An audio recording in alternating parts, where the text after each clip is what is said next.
Så er der lukkevideo. Altså nede i den boks der har været en mand i dag, og jeg tror faktisk, han har installeret en måler. Men jeg ved det ikke.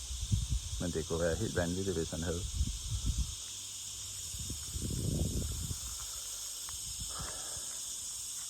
Der er kommet kabler i de røde rør.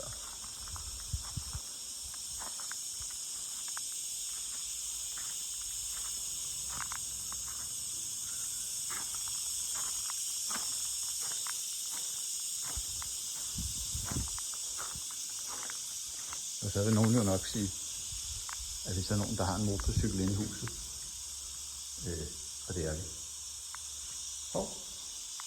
Ikke sket så meget lige her.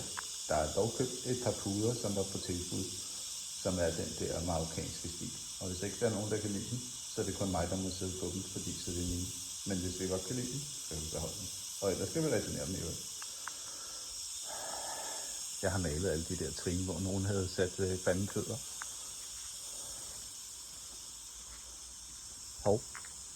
Jordbunken er væk. Gruset er spredt ud. Der er kommet en lille parasol, bare lige for at teste, hvordan det så ud. Det er faktisk en meget fin udsigt.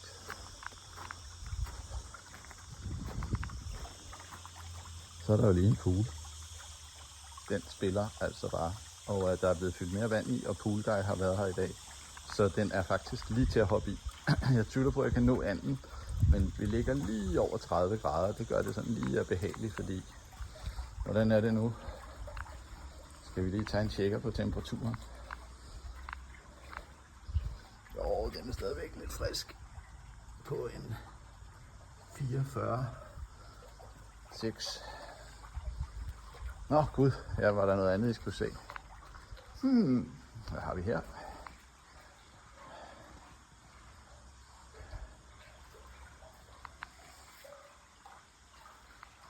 Jeg tror faktisk, det er gået hen og blevet meget godt. Og det der bord og stole, det passer sgu meget fint til. Jeg har lige sat jeres krukker der herned, bare for at der skulle stå lidt. Og sat lidt på hylderne. Jeg har tømt alle flyttekasserne ned i skufferne, men jeg tror, der skal en kvindes hånd til at stille alting rigtigt. Og så en lille gave. Fordi der er jo nogen her, der godt kan lide heste, har jeg hørt. Så prøv at se denne her.